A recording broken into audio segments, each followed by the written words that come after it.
Hello, and welcome back to the best podcast on planet Earth, Dark Screen Society. And as always, we have our wonderful people, co host, all of us here, as always.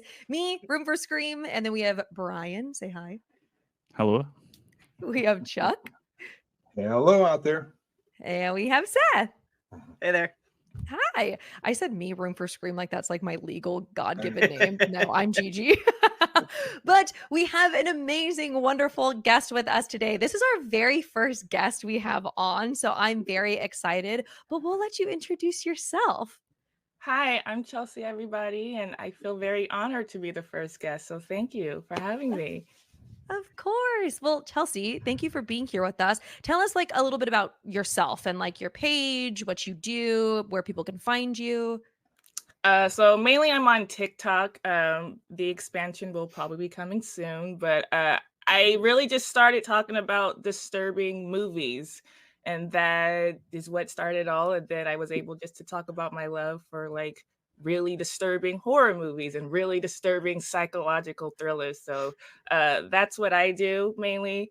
But anything that's like morbid or just different or out of pocket, I usually talk about. So like weird movies or just surrealist black comedies, I really want to start talking about. But like anything that's just for the weird folks, that's me.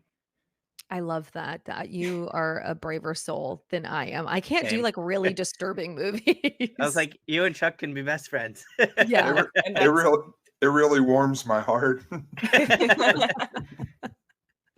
And then what is your tell everybody you're at on TikTok so they can find you. my ad is Chelsea Ronnie Murphy. Perfect. Make all sure to follow lowercase, her. yeah. She's amazing. She's awesome. And then Chelsea, also, you are from the Bay Area, correct? Yes, I am. Oh my, I was born and raised in the Bay Stop Area. it. I was Yes. born and raised. So the pandemics made me realize how much this really is like home. Yeah. Especially after living like in Nevada for like my college years. So Mhm. but no, the Bay Area is just like it's home, and yeah, I love being from here and still living out here. Yay, Bay Area girlies. Oh, I had to move Yeah. out. It was way too expensive, but I Oh visit no, home it's often. it's definitely getting there. Don't worry. Well, Definitely getting as there. always, we have a topic for our episode today. And with Thursday being Juneteenth, we wanted to shed light and discuss a very important topic, which, you know, in the horror space, which is Black directors.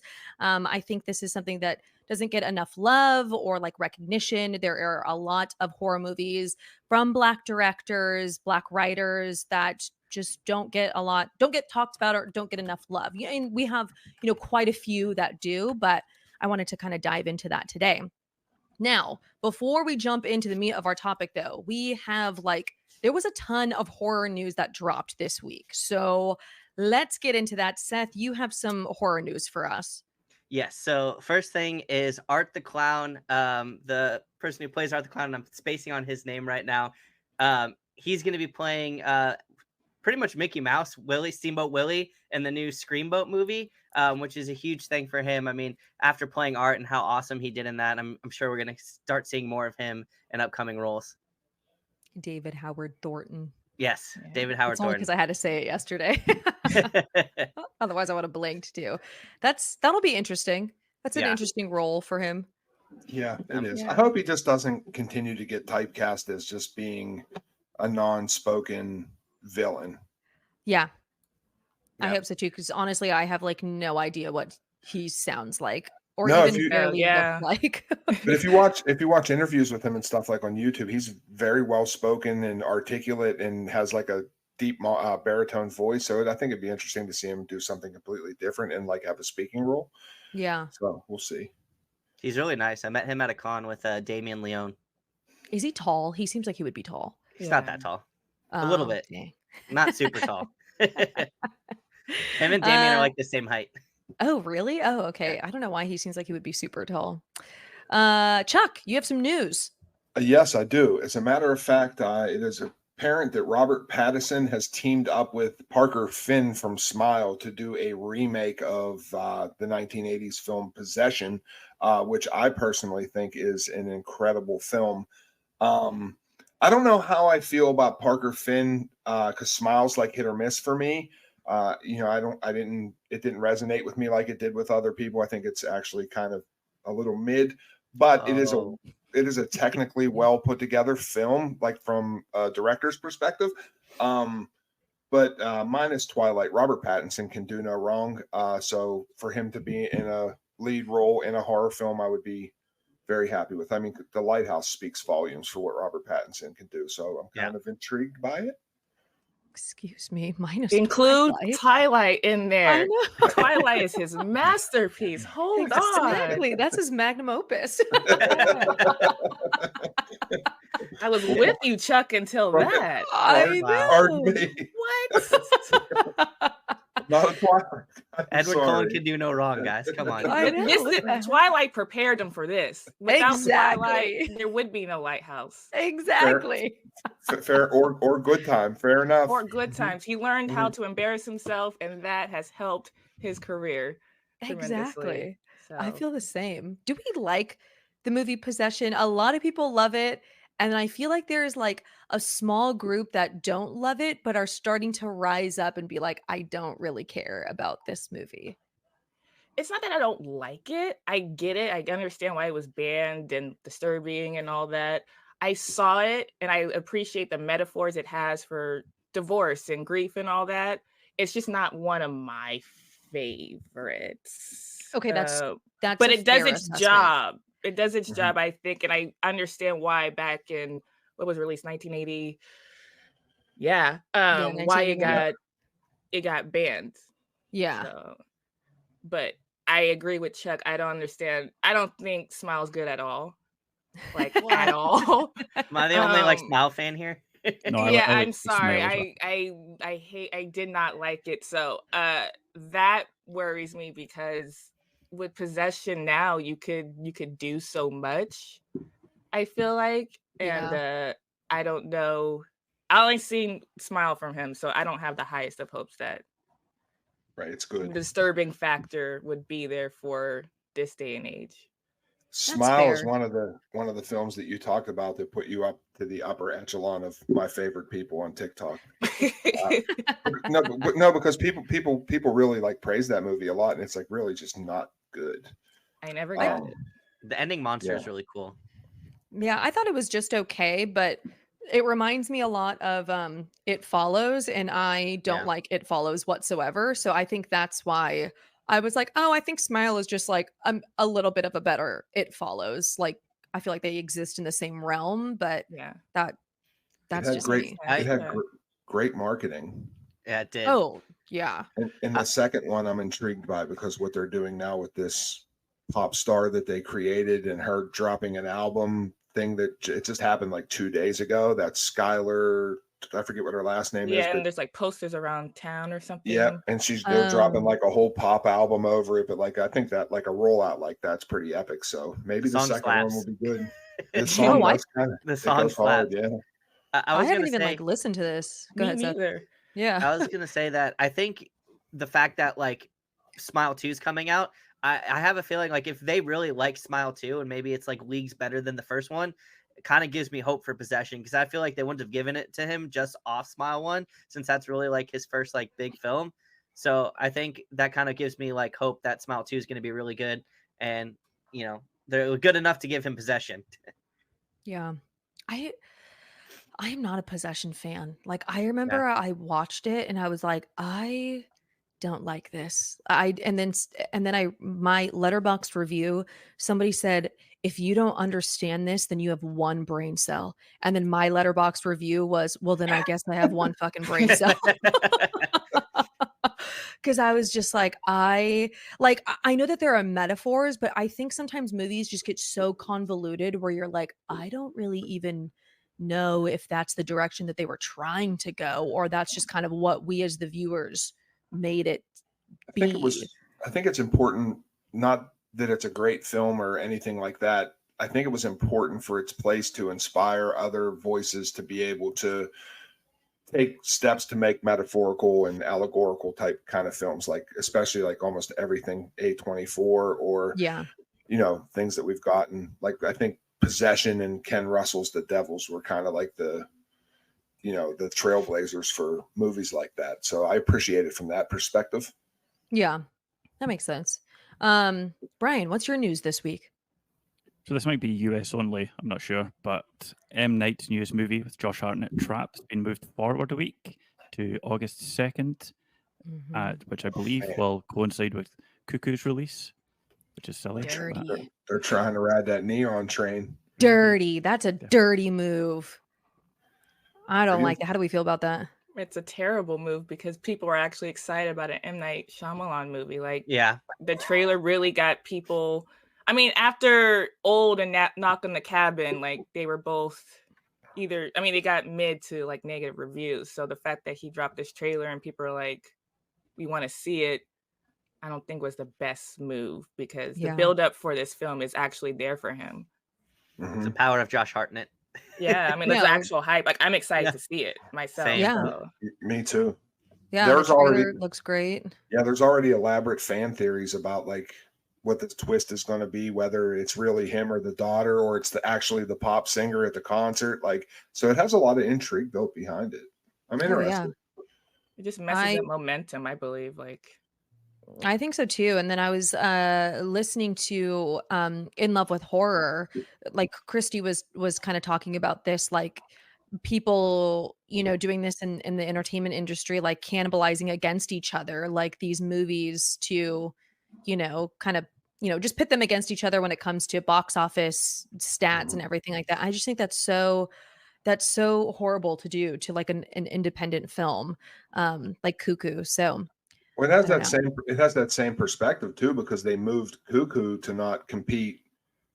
So they gave it its own slot. And now it got competition that moved back into its window anyway. So like Cuckoo is like the kind of like the victim here. yeah, no, I feel really bad. And I mean, me and Seth, we saw it at Overlook Film Festival. So I was like, I mean, I want to watch it again. It's just it's a good movie. It's a wild.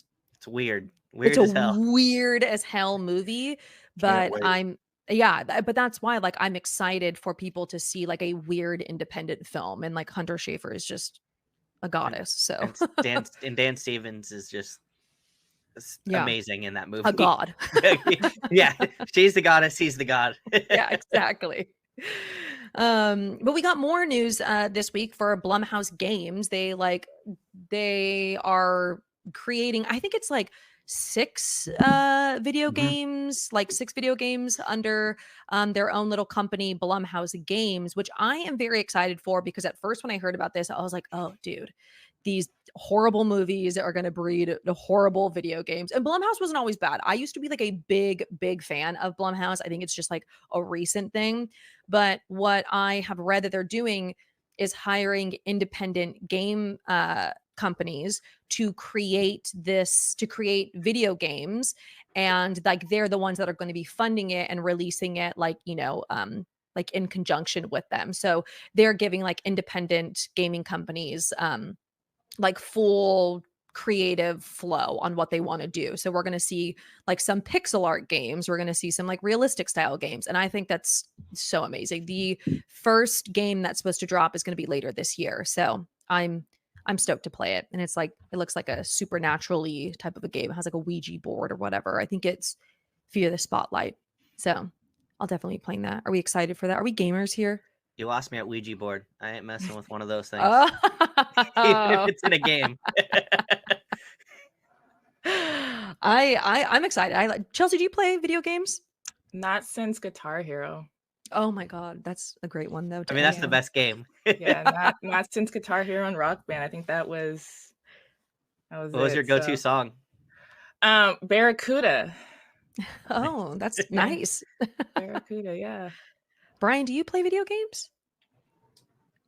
I do, but I'll probably wait to watch your stream, see how you enjoy it, and then I'll decide to buy it or not. Wow, thank you for that. I know Chuck and Seth are gamers. I'm just excited because I don't think we get enough horror games. So anything that's going to put money behind coming out with some kind of horror games, like I'll play it. Because even like mid horror games are good to me. Yeah. Just because I like to be in that universe and search to be scared. But so hopefully maybe something like a Dead Space or something like that will come out of it, which would be really cool. Oh yeah, and there is arguably no movie that is scarier than a horror game. Like horror games are just top tier scariest things on earth. Yeah. If they made Outlast into a movie, not only would it probably get banned, but it would be terrifying. Yeah, like truly nightmare fuel. So, Seth, we have one more piece of news. Tell us, you're very excited for this one. I'm so excited. Listen, I love werewolves. They're like my favorite like creature. And we're getting a new werewolf movie called Werewolves. It was titled the year 2 prior. And then they just renamed it. But essentially it's got Frank Grillo and a few others, and Frank Grillo is basically fighting a bunch of werewolves where like there was a supermoon the year prior and it turns everybody into a werewolf for one night, and they basically have to survive the night. So it's basically The Purge with werewolves. Oh, I did not know that. That was like the premise of it. Yeah. And on top of that, Alec Gillis and Tom Woodruff Jr., who did like the practical effects for Alien and the Predator films, they're the team that's helping do the practical werewolves. So it's all practical, the wolves, which is amazing. Oh, that's gonna be exciting. Do we like werewolf films? Some people don't like them. Do you guys like them? There's Not not, many good ones. there's not enough of them. Yeah. Yeah. Ginger Snaps is probably my favorite. I think I've said it is my favorite horror film, so I have to stick to it. But yeah, I think that's like my number one. I love That's a- Ginger Snaps. And then Yeah, that's Twilight. And Yeah, Dog Soldiers. There we go. You mean Dog Shoulders? yeah, Dog dog shoulder. shoulder. Yeah, those I love Ginger Snaps. I'm like the same way. I feel like there's not a lot of good werewolf movies, but Ginger Snaps and what is it? The Wolf of Snow Creek, 2 of the best werewolf movies ever created. An American Werewolf in London. Come on, guys. I never watched it, so What? I'm fake. I know. Oh my. God. Okay, now one last question before we get into the meat of our topic. What are some horror movies that we watched this week that you would recommend to listeners? Chelsea, I'll start with you. Honestly, I've been watching a lot of thrillers, but the last horror movie I did watch, I think, was Low Lives on Tubi. Oh, so good. What'd And you I think of it? rewatched it recently because I recommended it. And I just think it's like for a low budget movie, like that's like as good as you can get, especially since it has this twist early on. But I think that's just like a really good film. And then I watched it a long time ago, but I don't think it's got enough love. But Mind, Body, and Spirit, So good. Yes. the found footage film. I was just like that. I love one room premises, and like Me too. they didn't have to do much. You had this live stream, and I felt like every time it went predictable, it went somewhere else. And I just thought it was just really well done and hasn't gotten enough love. But yeah, shout out She to killed it. She killed it too. Oh yeah. Yeah. She was so like natural at both of them. Like her like little fitness, other guru friend, and then her, Yeah. like they were so natural in their roles. I loved it. That was a good one. What thrillers have you watched? Yeah, I want to know too. Yeah, I know. Lord, Hitman's not a thriller. Oh, That that's a was so one. good. Yeah. It was good. That's not a thriller. What did I watch? Now you put me on the spot, and I can't I know. think because I just did a whole thriller video. Oh my god, what did I watch? There's like an indie film that I like, low budget thriller that I just watched, and I can't remember the name of it. That's But okay. Well, if you think of it, tell us. But then let me see if I can find it because I would Now- love to recommend it. Sorry. no, I love a good like thriller. I feel Yeah. like I used to like recommend a lot of thrillers like on my page, but then now doing like horror. I don't know. I feel like they Yeah. also blend into one another. Like I They kind of consider them the do. same genre. I'm like, it can't A be lot of- horror unless there's a little bit of thriller. A lot of thriller movies are legit horror movies. Yeah, Yeah. Oh, like absolutely. Like Nightcrawler to me Yeah. is the scariest film of all Yeah. time Creepy. because that's real. yeah. Right, That I agree. and after watching it, I was so creeped out with life, like Yes. humanity, because that's a real person. And the scene where he goes to the house before the police to rearrange the Yes. bodies literally gives me chills to this day because I'm like, how many times has that actually happened? Right? Yeah, that's We like just real life don't- horror. Yeah, I so agree. I think it's like thrillers are scary. Yeah. Like I really I same would can be argue the said. same thing. Yeah, I was gonna say for Civil War too. That movie made me feel so uncomfortable.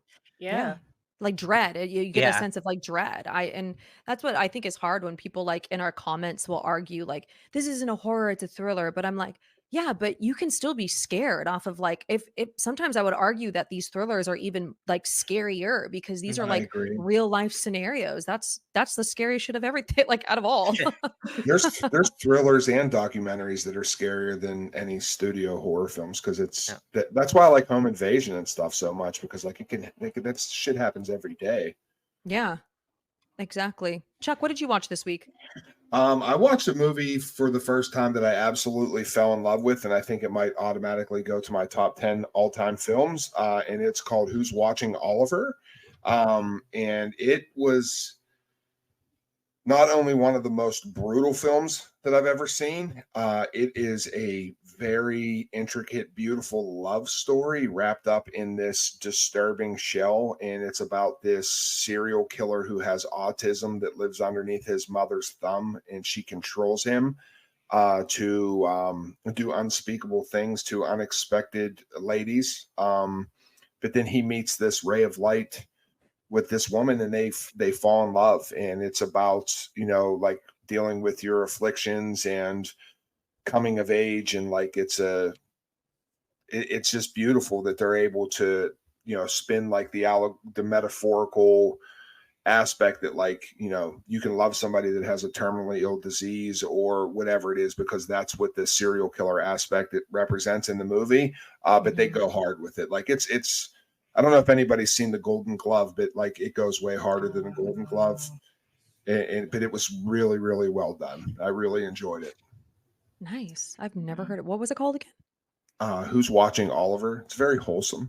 That's okay. That's a cool, nice It's good. enticing title. I like like that. if I rated it on a scale, which I don't do ratings, it's a strong 9 out of 10 for me. Nice. Ooh, Like, yeah, it's really, really good. okay. Brian, what'd you watch this week? I don't think I watched anything that I would say is a must-watch. I watched some stuff that was good, but nothing that you need to rush out and watch. Arcadian, I thought was pretty good. A lot better than I was expecting after seeing some of the reviews.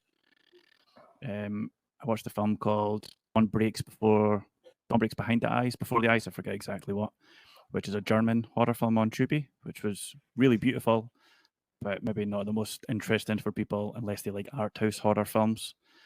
Mm. I think that was pretty much it. I rewatched Let the Right One In, and I still say that's one of the best vampire movies ever made. Sorry, Gigi, I know you're not a fan. So good. So good. I get why people like it though. Like you can still like, there are movies that you watch and you're like, I don't like this, but I get why people love it. So fair. Seth, what'd you watch? I watched a few things. So I watched Hitman as well, which I really like, the new Glen Powell movie. And then I watched 2 other films. So I watched The First Omen finally for the first time because now it's on Hulu, and I actually absolutely loved it. Oh. I thought the score and just everything about it was just super creepy. I definitely liked it more than Immaculate. I know, Chuck, you hated it. I despise it, but I love Yeah. that you loved it. Yeah. I loved it. I don't know. I thought it was really cool. And that opening sequence just set the tone. And then I watched this movie called Solemn, which is on Shudder, and it takes place in Somalia, like a small little town over there. But it's about these like 3 mercenaries known as the Hyenas, where they're basically kind of like involved in like every like overthrow that's happening in over there. And they end up at this like town where basically there's these like creatures that kind of like show up. And it's like kind of like a Western meets like a horror film meets like a thriller. It's really, really good. And I definitely recommend that one. Nice. What was it called? Solemn. Solemn. Okay. Yeah. Nice. I think I'm pronouncing it right. I would also hate myself if I didn't mention, because I forgot, but I also watched a film from 2014 called Circus of the Dead.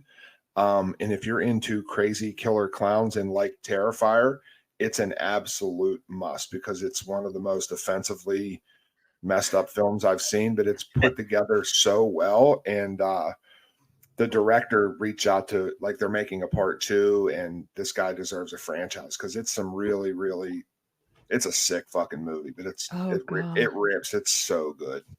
So that's all. That's my plug for Circus of the Dead. I'll leave that to you and Chelsea to watch. Yeah. We'll watch it. I honestly watched freaking garbage movies this week. I feel so bad, but I was like trying to go through my movie list of like what I had to catch up on, and they were just all atrocious. But I did finally watch Annihilation. I have never seen Annihilation, and I finally was like, all right, like I need to watch a good movie this I week. love that. And that was like that was a really beautiful film. I liked it a lot. I love that movie. Yeah. That score every time is just so damn good. Yeah, it's. I mean, it got. I feel like it got a little bit. My only critique was it got a little bit slow towards the end, but I understand like the impact of it. So maybe that's just like my TikTok brain that I was like, all right, speed it up. But it was. No, it That's got a very- little it's bit good. pretentious towards Yeah. the like a point where we got it. Yes. But you know, some people like thatness of it, but I Yeah. agree there was towards the end, but yeah. Okay, good. I'm glad I'm not the only one. I was like, okay. No, I was like, we But got it. Yeah. yeah, it was beautiful though. I loved like the whole shimmer of it. So that was cool.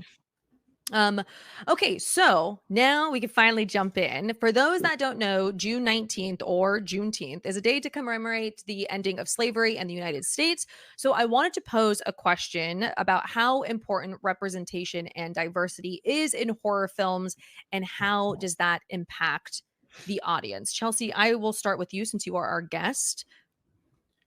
I think now it's more important because horror movies are being made so frequently and it's like a popular genre. And for the longest, there's been certain stereotypes with Black people in horror movies being killed first or just a throwaway kind of character in most horror movies. So I think the diversity and the representation is like more important than ever. And you know, when you're growing up and you have different interests in others, you feel like an outcast, you feel different. So growing up as a Black kid that liked different things wasn't seen normal or healthy, or they didn't understand it and there wasn't a lot. You know, like there wasn't a lot to look at, and this is like early 2000s, so we're talking like YouTube wasn't really kind of there yet. But I remember Bravo used to have this special 100 the greatest movie, scariest movie moments, and it was like actors and journalists and just all directors, and they would break down the scariest films. And that was like the first time I saw Black people or any Black representation talking about horror movies. And I was like, oh wait, you can do it. And then on top of that, I'm seeing people who went to school and their name is like Professor blah blah blah. I'm like, wait, you can get a PhD in horror movies and da da da da. So like that is where like this kind of like sparked. That's how it got sparked. I didn't know that was possible. So at a young age, I never knew you could have a job talking about horror movies, or there's a job. You know, I didn't even really know what special effects really was and how many different departments. So in horror movies, I think it's more than important to have more representation because there's so many different people that are so creative and we all have the same love and interest in morbid, creepy things. So yeah. Exactly. No, I love that. Chuck, what about you? What do you think? I think it's tremendously important, and I think that it's been a very long road for people to be able to speak their voice all the way back to, you know, there's been Black directors and Black cinema that's been trying to, you know, every now and then something will pop out that has a voice, but it seems like a voice that has been, you know, stifled for a very long time. And now that it's getting an excessive amount of light, like, you know, whenever we talk about, you know, our favorite movies and things like that, like, you know, Tales from the Hood was directed by Rusty Cundiff, and that was my neighbor whenever I was growing up in Pittsburgh. And That's so cool. He couldn't get any funding. He couldn't get any funding. They wouldn't give him money. His studio wouldn't pick them up, and it's because it had, you know, very important social commentary to it. And, you know, the big studios didn't want that to come out. And that led into people like, you know, Jordan Peele has gone on record and said there would be no Jordan Peele if it wasn't for Rusty Cundiff, and, you know, to put the you know, the messages that they need to speak out there. So I think it's incredibly important because everybody deserves to have a voice in their own individuality. So I'm a big proponent of it. Yes. I totally agree. I was just rewatching Bad Hair, and it like the social commentary in there, like just the representation, but also even just commentary within a certain like culture and like community that it's important for other people to know about.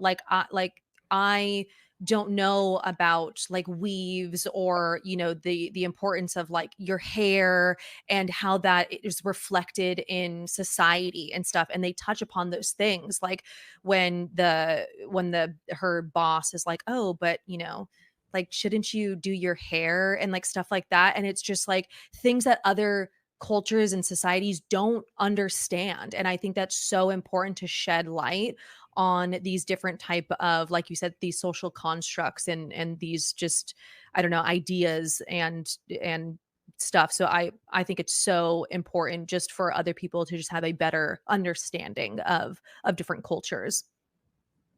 Seth, what do you think? I agree with pretty much everything you guys have said, and especially what you just said too, Gigi, because it kind of like gives it more like it's more impactful because it's more true to what they've experienced versus having like a white director try to make a Mhm. movie that isn't necessarily something that they know.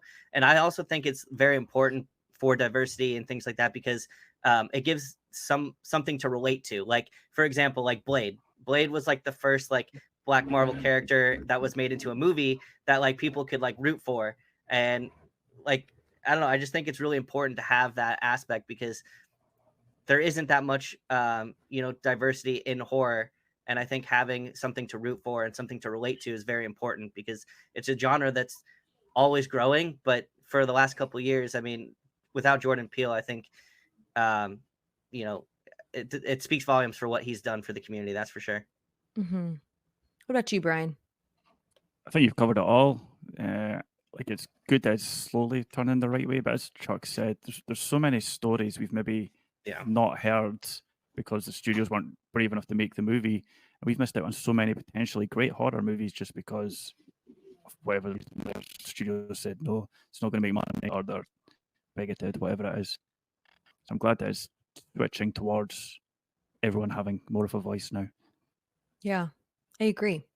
Um, what are some of our favorite movies brought to us by Black directors in the Black community? I will pass it off to you, Chelsea. I guess the obvious answer will probably be Get Out because I think that was like the first movie where uh there was a clear message in there. Mhm. I know that we're going to talk about lesser known later, but I consider it a horror movie. But Eve's Bayou by Oh, Casey Lemons, like to me, those are two really creepy movies that really like capsulate an experience. Um, and I think those two at least come to my mind. I love a Candyman by Nina DaCosta. I know a lot of people didn't like it, but I think it's a great, refreshing reintroduction to the franchise. Mhm. Because I mean, Candyman is one of our only black villains out Yeah. there. If I'm hope I'm not missing anybody, but for a black woman to reintroduce a black villain like that, and we had Yaya, I can't pronounce his last name, but he's an incredible actor, and I think it was a recipe for like I want them to do whatever they're supposed to do next in this franchise because that was a good introduction to um for this franchise to who Candyman is. So I think those are the three that come to mind. Yeah. I And like Beloved too. Beloved is considered a horror movie and that's involves slavery and that was a movie I was shown when I was a kid that scared like the shit out of me.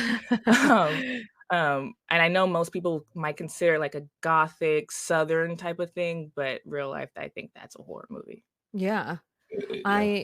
I liked the Candyman remake. I didn't realize that like it got shit on until like later on, but Yeah. I remember watching it and I was like, this is great. And people were like, some people loved it, but then some people were like, oh, it just totally, disrespected the original. And I was like, I liked it. I, I Yeah. I think it's significantly better than the original, in my Yeah, opinion. I think so too, because that's what I did. I watched the remake and then I watched the original. And sometimes that happens where you're like, oh no, the remake is better, I once mean, you've seen. especially because of the time that it transcended and whenever it was shot, and the location that it was shot was going through its own process of gentrification because they ripped down the one from the original and then they shot it in the same spot.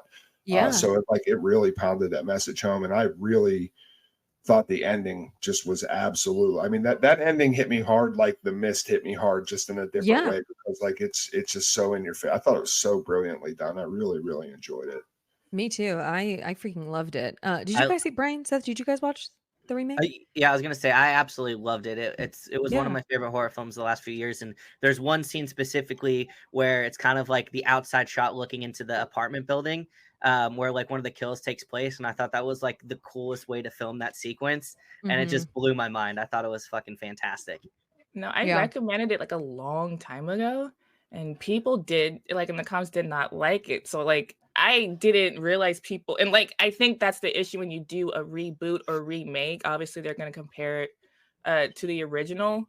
I thought it did well standing, like it did a good standalone job of being a film, like not taking what Candyman was and like be like it's a modern version, and people just didn't like it, and I was like very shocked that people didn't appreciate it. So I know. Nostalgia Brian, did you watch?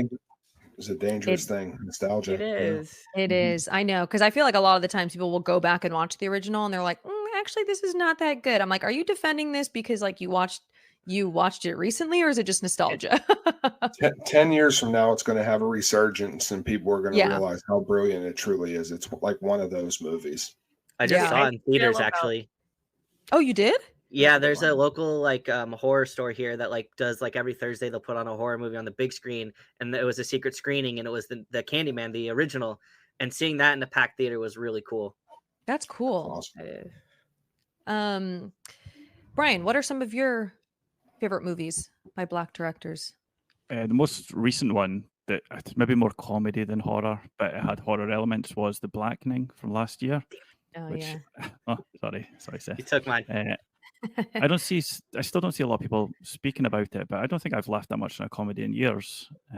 Some jokes, probably not target audience for it, but for a lot of them, I was crying, laughing during a lot of that movie. So I think everyone should watch it if not watched it yet. It has really liked good it. meta humor in it. Mm-hmm. Yeah. That was a good one. Chuck. Hey, I have three actually, and I will just touch on my original because I speak about it as much as I can because of its importance, and that is Tales from the Hood, directed by Rusty Cundiff, and it's the first Black anthology horror film ever made.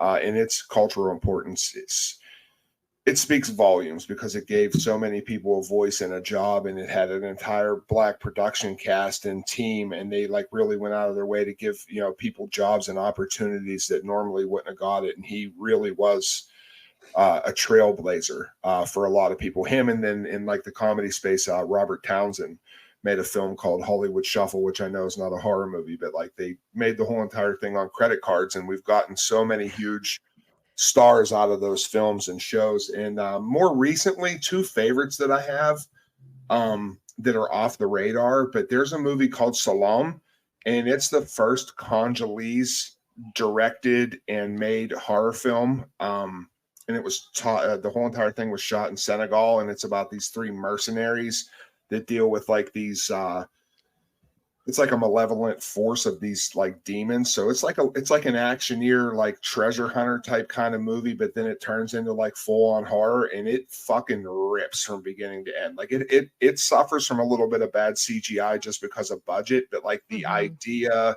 there's some camera shots of Senegal, like when they're out on the water and the countryside. Like it is a brilliant movie that everybody needs to see. I absolutely love it. So is that how you say it, Salam? Because that was my movie of the week. I was just gonna say that too. I was like, wait. The same. Yeah. And it's directed by Jean-Luc Hublot, and he has another film coming out soon. He actually got a lot of recognition from this film. It's fantastic. And me being a messed up movie person, I don't know if anybody has seen Kuso, but Kuso is directed by Flying Lotus, and I don't even know if it makes any sense because it's so batshit crazy. And I think it can be interpreted as you know, disturbing and offensive just for shock's sake, but there is a message behind what it is. It just takes a couple viewings to get what it is. But if you want to do something a little bit more experimental that is difficult to watch, I highly recommend it because I've never seen anything like it because it's fucked up. Kuso's wild. It's so wild. I haven't watched it, but I just recently saw it come up on like a recommended list on that I was like looking at on TikTok, and I was like, this sounds like a lot. There's boils popping and face licking and it's like the first 5-10 minutes in, and then it like, and it's different stories. Mhm. And it doesn't make sense, but each story is progressively worse. So it's like an anthology? But it all ties in at the end. Okay, Yes. okay. That's So- It's like little vignettes tied together. okay. Yeah. Maybe I'll give it a watch. That's so It's offensive and it's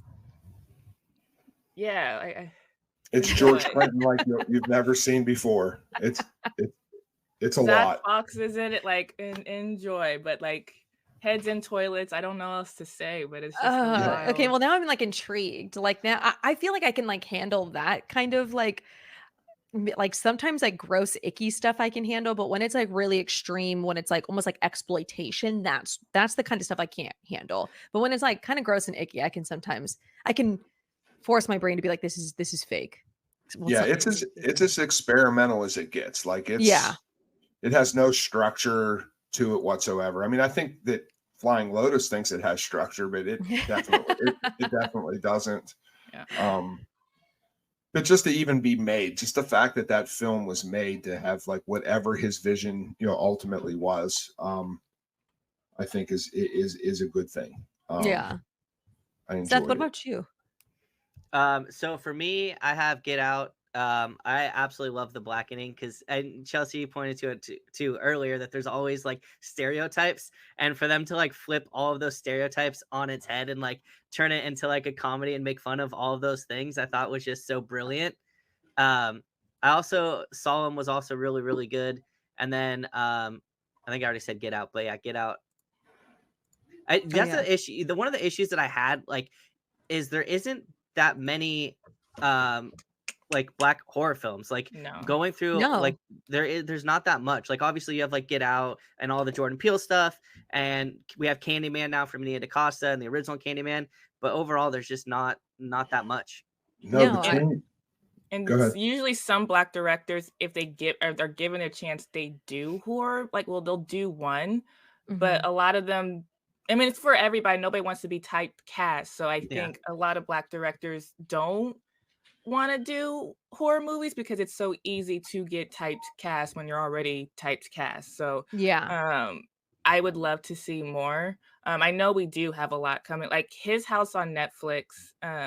Listen, Remy Weeks, like I think that's like a really, really good overall storytelling.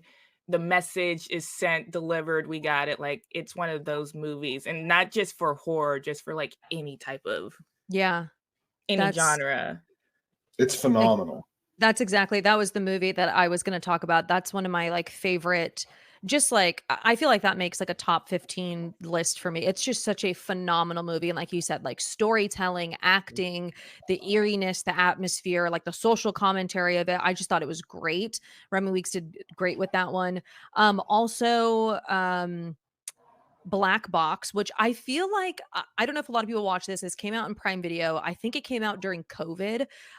It was a Blumhouse like collab that they did with Prime Video, and it's about a single father, and the director is Emmanuel, I don't know how to say his last name, Osai Kufor, I think, but I thought that was just a brilliant movie. It's very like tech horror. It's also like considered kind of like a little Father's Day horror because he's like a single father. He lost his wife in a car accident, and he has like no memory of like his like past life with his like wife and stuff, and so he goes through this like experimental like AI kind of a thing. And I just thought it was such a beautiful film. I remember watching it during COVID and being like, I freaking love this, but it gets so they got so much hate, and I don't know if it's just because I think a lot of like um Black Mirror type episodes or like type of, horror is just they always get, I don't know, like compared to like, oh, this is just like a wannabe Black Mirror episode. But it's just I thought it was a great film and I still recommend it to people. And then in another one, Bad Hair. I think Bad Hair was a It great was film. really cute. Yeah, I just thought it was good, like a great like social commentary. I didn't even realize too that the same director also did Haunted Mansion, the newest Haunted Mansion, which I didn't watch the newest Haunted Mansion. I was interested in watching it, but He's awesome, Wes Ball. I think no, that's no, who did no. it. The director was Justin Oh, Simeon. yeah, Simeon. Yeah, yeah. So I I didn't watch the newest one. I heard it was like kind of like I heard some just mixed reviews on Yeah. it, but I did like Bad Hair. One I haven't watched, which you guys may bring up later, that has been on my watch list for a long time by JD Dillard is Sweetheart. So Have you good. guys seen Sweetheart? That was one of I my have. lesser known ones. Yeah. Okay, I'll let you talk about it then when we get there. Sorry. I was like, I bet you I'm taking this from somebody. Okay. There's gonna be um overlap. Oh yeah.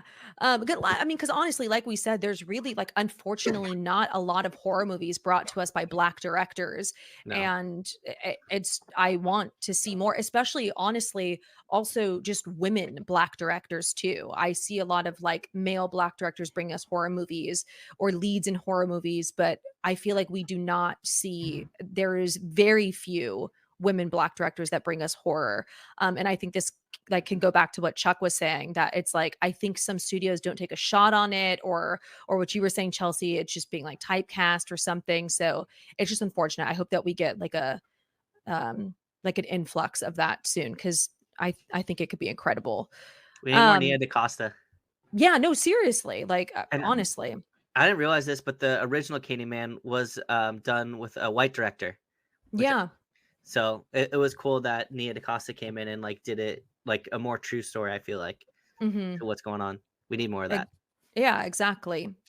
Now there's no denying that Jordan Peele is one of like, I mean, the most creative directors like of our generation. I absolutely love Jordan Peele. I think he's also like one of the most hilarious people that's ever lived.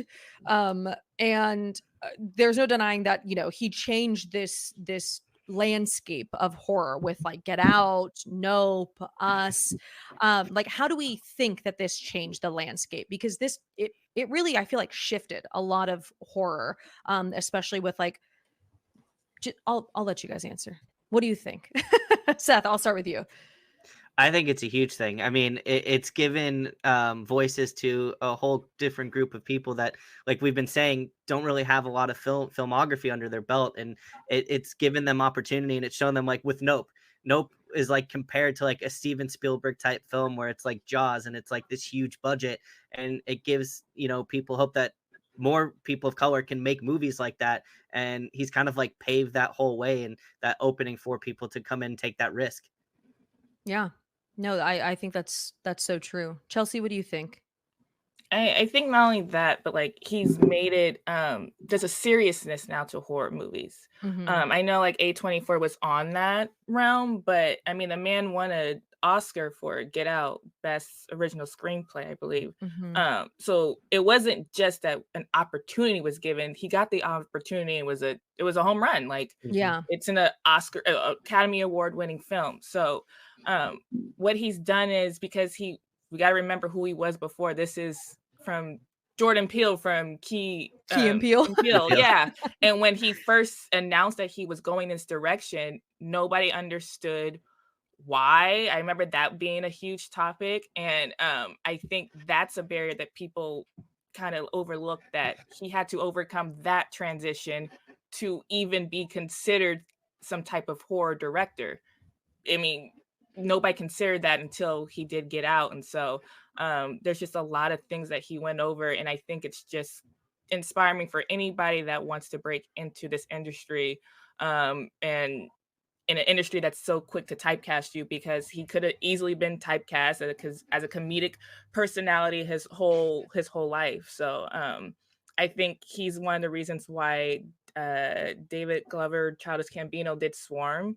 I think Mhm. I think he's like inspired a a lot of people in a lot of ways. And I mean, just he was like, I never thought he would be good at horror. I'm not gonna lie, because of who he was. And then you realize how much horror is camp and camp is comedy as well. And he understood that element, because in Get Out, Rod is one of the funniest characters, the Yeah. TSA guy. He's literally hilarious. And like the fact that his comedic timing was able to roll over to horror movies is genius, because when there's a tense moment, he breaks it with a joke, and the next thing you know, it's tense again. So he understood a lot of things that a lot of people didn't get. So No, yeah. I totally agree. I was gonna say that too, just being able to like shift from like a different genre, whether it's comedy, and people have to understand that like people are multifaceted. Like that's, just because you do comedy, that's not like your only thing that you can do. And I do feel like that's harder for some communities. And I love that he like gave inspiration and hope to people. Like, just because I'm also freaking one of the funniest people alive doesn't mean that I could be an amazing creative horror director, like something that's just so opposite, but also bring in, like love of comedy, like you were saying.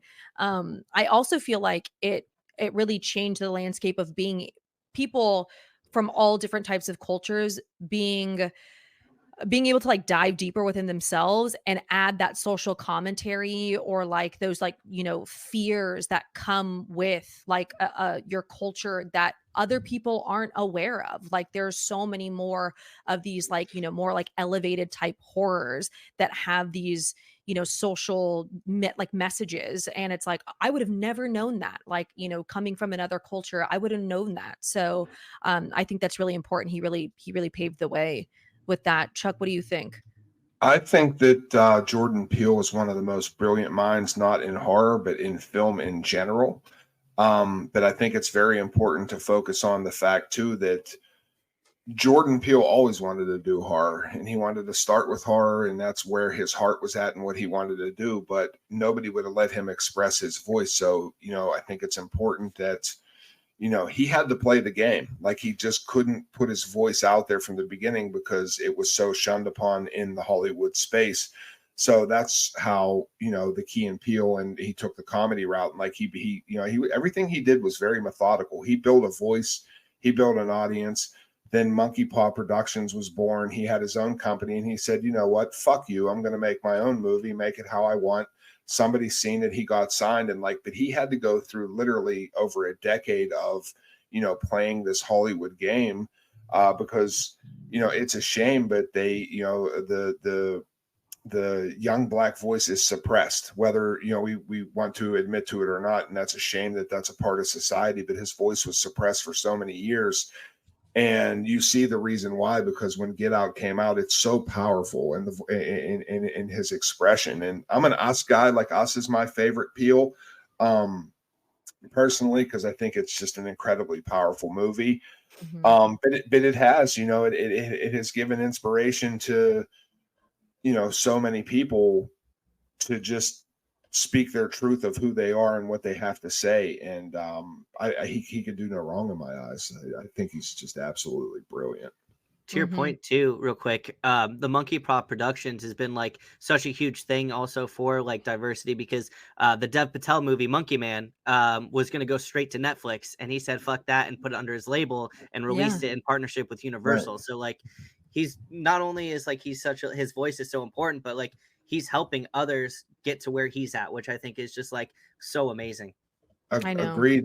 And horror was the Jordan Peele has always had something to say, and a lot of people have a lot to say, and horror is the perfect place to say it. And horror has been an advocate for independent voices since day one, for the most part. You know what I mean? Because that it's a way that you could say things and shadow it so the public can digest it, because it's a shame that it has to be that way, but it's just an easier venue to express, I guess, when you put it with something scary. But like now that you're turning it into these things, and like I have never experienced certain things that other people have, but like Get Out was I don't is frightening. You know what I mean? Like that's Yeah. a real life situation that real people endured and went through. And it's important that more films like that are made, and it's important that we get more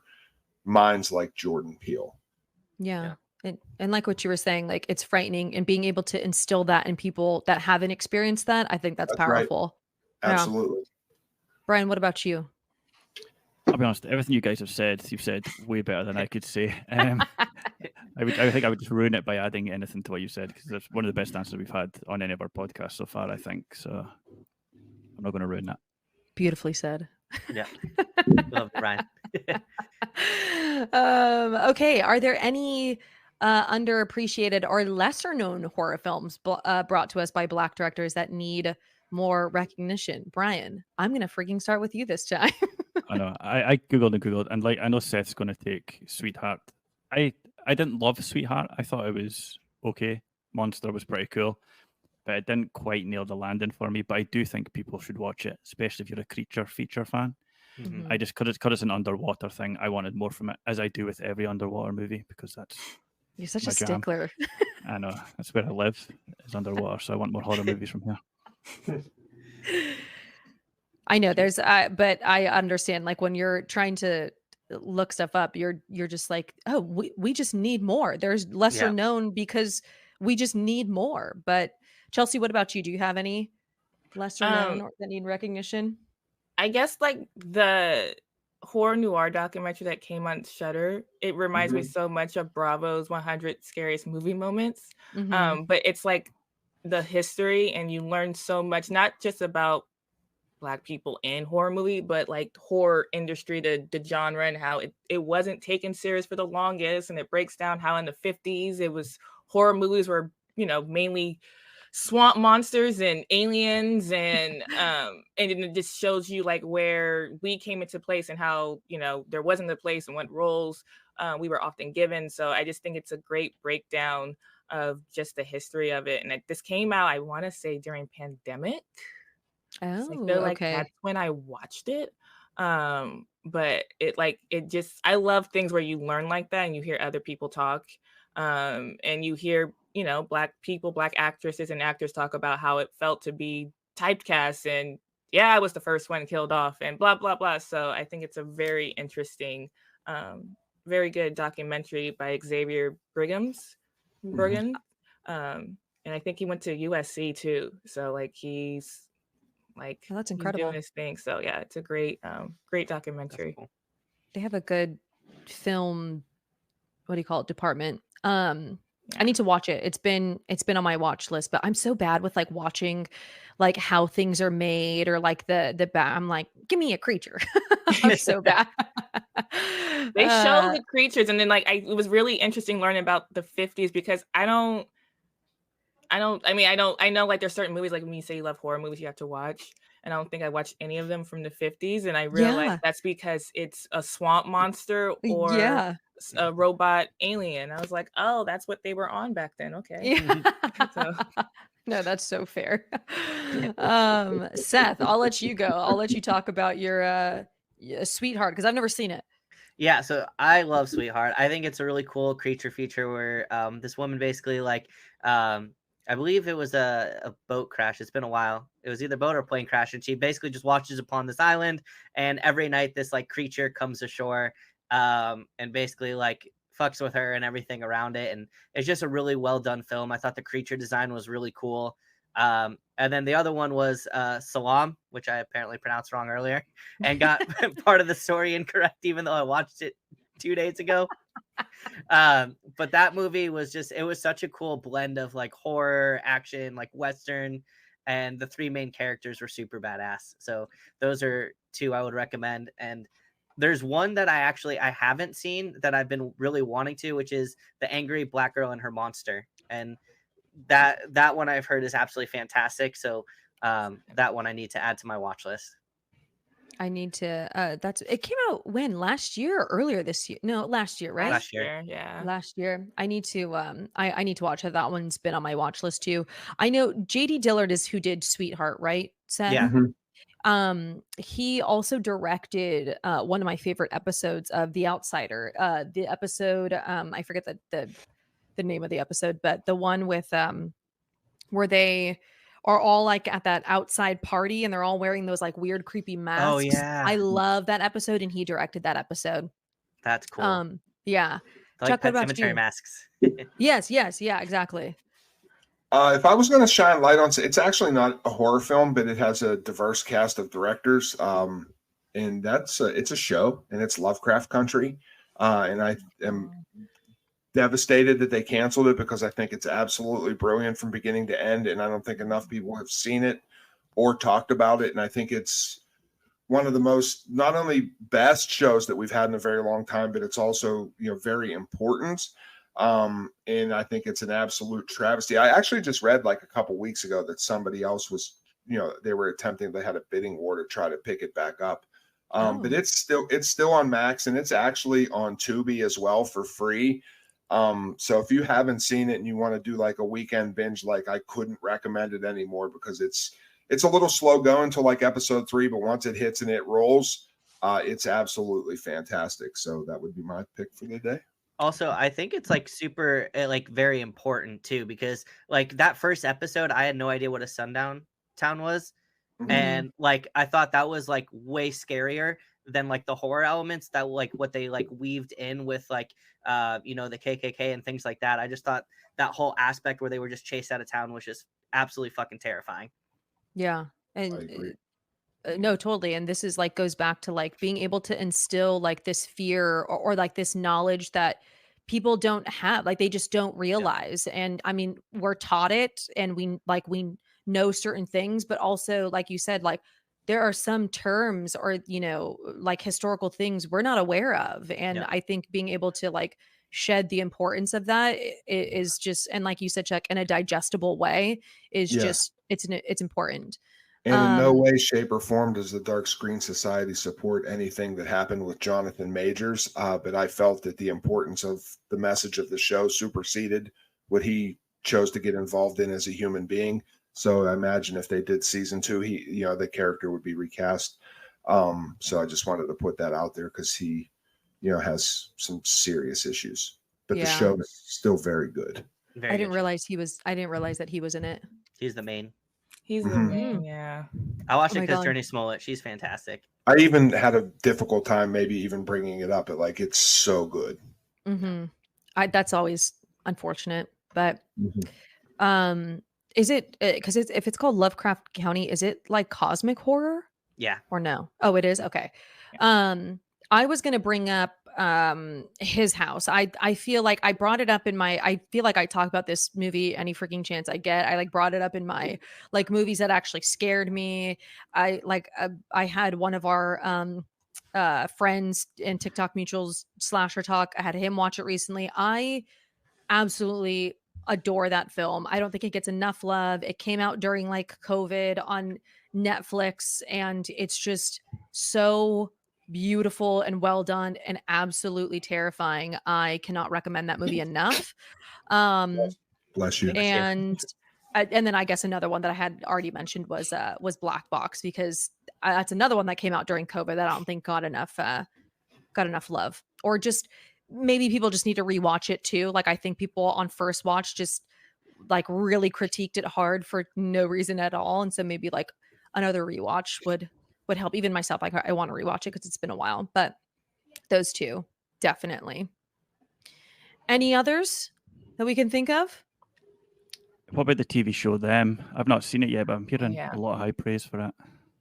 Oh yeah, I only watched the first season, and the first season is very it's hard to get through. It's shocking and uncomfortable and just it's a lot. But and I've heard a lot of discussion about it as well, just trying to educate myself on like, just blurring the lines between like of importance and exploitation and stuff like that. But I've heard higher praises for season 2. Season 2 is incredible. Like Luke James he's actually scary. Okay. Like he's actually literally like terrifying. His character needs like it's they did. I feel the same way about season 1. Mhm. I wasn't the biggest fan Yeah. of it. I liked what I'm the type of person I like where we're going with things. Okay. I Mhm. like that this is we're having these type of TV shows and things like that. Is the execution there? No, but we're going somewhere. And I think that was they could have canceled them easily after season 1, but I'm glad they didn't, because what they did with season 2 is like 10 times better than And season 1. does it tie into season 1? It does. Okay. So you and it's since I wasn't glued to season 1, I definitely had to look at some YouTube Yeah. explanation type of things. But once you understand who's intertwined and whose mother is what, I think they did a good job. But you can tell that from now on, it's always going to probably tie into season 2 instead of season 1. Oh, okay. If that That's kind of good. makes sense. So they Yeah. tied in season 1. I don't think we're gonna hear about it we'll probably hear about it, but it's gonna probably be based more on season 2. But like I really, really enjoyed them. And Swarm on Prime Video too. I think those 2 TV shows are really good. Creepy and disturbing, and Yeah, yeah. Swarm was interesting. It didn't hit as hard for me as like other people, but my God, they like cast that so well because the girl like infuriated me, but she's supposed to because of like her character and like it was just and I mean on a technical level, I mean it's just a very well done, well crafted show. I think it's just overall it wasn't like my like niche of horror that I like to watch, but it's still one that I would recommend to people because it's really well done. Right. But I need to get into them season 2 because I've heard like nothing but great things about it. Just do a little recap on YouTube on season 1. That's all you need to do. I mean, season 1 is disturbing. They started with the bang. The whole thing with the baby. Yes. They did it. That's what they did it. So Yeah. but I think season 2 it's not as disturbing, but the performances are just like It's just better. Yeah. I Awesome. will That was say, Oh, go ahead, Seth. I was gonna say, I will say, out of like everything that's gonna be coming out, I am really excited for Ryan Coogler's Vampire Hunter movie. I don't know if you guys have all heard about that, but that's gonna be awesome. Yeah, I was gonna say that too. Like there are, just in the subgenre of like horror, we don't have as many Black directors as I wish that we did, but in other genres we do have like, a good amount of great Black directors. I'm just unfortunately I don't watch any other type of genre, I feel like, other than horror. So like when I was like researching and looking, I was like, man, I do not watch other movies outside of the genre, and that's so bad. But I do know that Ryan Coogler does have an upcoming movie because everybody met him at Overlook, and Yeah. I was like, who is he? They You're were like, like, who is this person? yeah, they were like, oh, he's a Marvel guy. I was like, I don't know anything about that. He was super nice. We tried to get you to take a photo with us too, but you're like, I don't even know who he is. I was like, I feel bad. I was like, I don't watch Marvel movies. I was like, if he does a horror movie, I will watch it.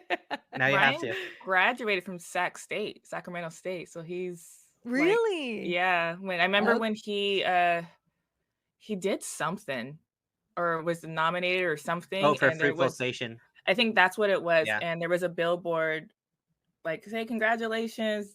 So Oh my yeah, I love God. Ryan's work because I mean Fruitville Station is like it's heavy, awesome. so It's very sad. It's That's very sad.